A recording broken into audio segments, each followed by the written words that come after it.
আসসালামু আলাইকুম viewers, this is Zakirul Islam from Jak Tutorial। আজকাল আমরা ডাচবাংলা ব্যাংকের অ্যাকাউন্ট খোলা নিয়ে অনেকেই হয়তোবা দ্বিধাদ্বন্দ্বের মধ্যে পড়ে আছি যে কোথায় গিয়ে অ্যাকাউন্ট খুলবো, কিভাবে খুলবো, কি কি কাগজপত্র প্রয়োজন পড়তে পারে। এরকম নানাবিধ সমস্যার কারণে কিন্তু আমরা অনেকেই হয়তোবা আজ অ্যাকাউন্ট খুলি, কাল খুলি করে অনেক দিন পার হয়ে যায়। সো আমি বলবো যে আপনারা থাম্বনেইলে যে অ্যাডটি দেখেছেন, অর্থাৎ 10 টাকায় ডাচবাংলা ব্যাংকের অ্যাকাউন্ট খুলুন, আমি আজকে আপনাদেরকে প্রমাণ করে দেব যে কিভাবে আপনি 10 টাকায় একটি ডাচবাংলার অ্যাকাউন্ট কিন্তু চালাতে পারবেন।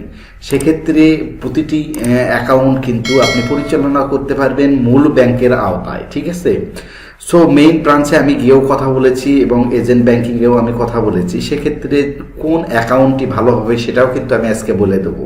আপনি মেইন ব্রাঞ্চে অ্যাকাউন্ট করলে ভালো হবে নাকি এজেন্ট পয়েন্টে অ্যাকাউন্ট করলে ভালো হবে, সেই বিষয় নিয়ে কিন্তু আমি আজকে আলোচনা করব পুরো ভিডিওতে। ব্রাঞ্চে গিয়ে তাদের বক্তব্য অনুযায়ী কিন্তু তারা যেভাবে অ্যাকাউন্ট করে থাকে, সেক্ষেত্রে বিভিন্ন ধরনের অ্যাকাউন্ট হতে পারে। জেনারেল সেভিংস অ্যাকাউন্ট থেকে শুরু করে স্টুডেন্ট স্যালারি এবং কারেন্ট অ্যাকাউন্ট ইত্যাদি ইত্যাদি যে অ্যাকাউন্টগুলো রয়েছে, সেগুলো কিন্তু একটা ফিক্সড অ্যামাউন্ট কিন্তু তাদের এখানে জমা রেখে অ্যাকাউন্টটি ওপেন করতে হয়। অর্থাৎ আপনি যদি জেনারেল সেভিংস অ্যাকাউন্ট করে থাকেন, সেক্ষেত্রে কিন্তু 500 টাকা আপনি কখনোই তুলতে পারবেন না, তাদের অ্যাকাউন্টে ওটা ফিক্সড হয়ে থাকবে, ঠিক আছে।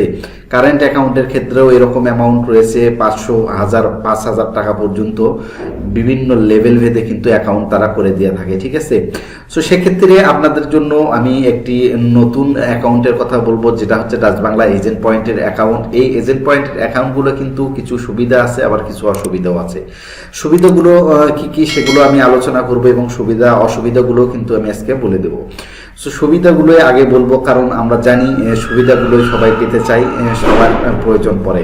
সো ডাচবাংলা এজেন্ট ব্যাংকের অ্যাকাউন্ট আপনি কিন্তু চাইলে অ্যাকাউন্ট ওপেন করার পরে 10 টাকা রেখে মিনিমাম ব্যালেন্স, 10 টাকা রেখে বাকি সব অ্যাকাউন্টের যে ব্যালেন্স রয়েছে সব কিছু ব্যবহার করতে পারবেন। অর্থাৎ আপনি চাইলে সেটাকে কারো কাছে ট্রান্সফার করতে পারবেন, অথবা চাইলে কিন্তু সেটাকে ব্যবহার করবেন এবং আপনি চাইলে ক্যাশ আউট করে নিতে পারবেন। সো আপনি এই ডাচবাংলা এজেন্ট ব্যাংকিং থেকে আপনি চাইলে এটিএম কার্ড এবং তার সাথে চেক বই, কিন্তু এমআরসিএ চেক বই পেয়ে যাবেন।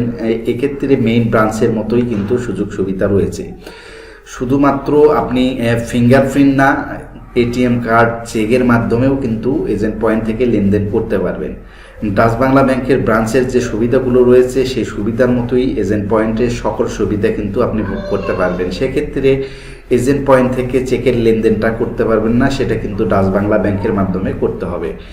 স্টেটমেন্ট থেকে শুরু করে যে কোনো ধরনের সুযোগ সুবিধা কিন্তু এজেন্ট পয়েন্ট থেকে নিতে পারবেন। যেমন ধরুন যে ডিপিএস করা স্টেটমেন্ট, যেমন অ্যাকাউন্ট ব্যালেন্স চেক ইত্যাদি যে ফ্যাসিলিটিগুলো রয়েছে, সেগুলো কিন্তু এজেন্ট পয়েন্ট থেকে পেয়ে যাবেন। সবচেয়ে বড় সুবিধা হচ্ছে 10 টাকা মনে হয় বিকাশের মতো ব্যবহার করতে পারবেন। 10 টাকা রেখে সকল ব্যালেন্স আপনি যখন অ্যাকাউন্টটি ওপেন করবেন, সেক্ষেত্রে হয়তো আপনাকে 500 টাকা দিয়ে অ্যাকাউন্টটি ওপেন করতে হবে এবং 1 মাস পরে কিন্তু আপনি 10 টাকা রেখে পুরো ব্যালেন্সটি ব্যবহার করতে পারবেন। অর্থাৎ 10 টাকা ব্যবহার করতে পারবেন না। আপনি যদি ভবিষ্যতে অ্যাকাউন্টটি ব্যবহার নাও করেন, সেক্ষেত্রে কিন্তু 10 টাকা গেলে আপনার কোনো প্রকার ক্ষতি হবে না। সো এরকম সুযোগ সুবিধার জন্যই কিন্তু বাংলাদেশে এজেন্ট ব্যাংকিং নামে একটি সেকশন চালু হয়েছে, যেটা সকল ব্যাংকেরই রয়েছে। যেমন সিটি ব্যাংক ধরুন, আলফা ব্যাংক ধরুন, তারপরে এশিয়া ব্যাংক, এশিয়া বলুন, মানে সব ব্যাংকেরই কিন্তু এজেন্ট পয়েন্ট যে এজেন্ট ব্যাংকিং রয়েছে, সেগুলো কিন্তু বাংলাদেশ সরকার চালু করে দিয়েছে।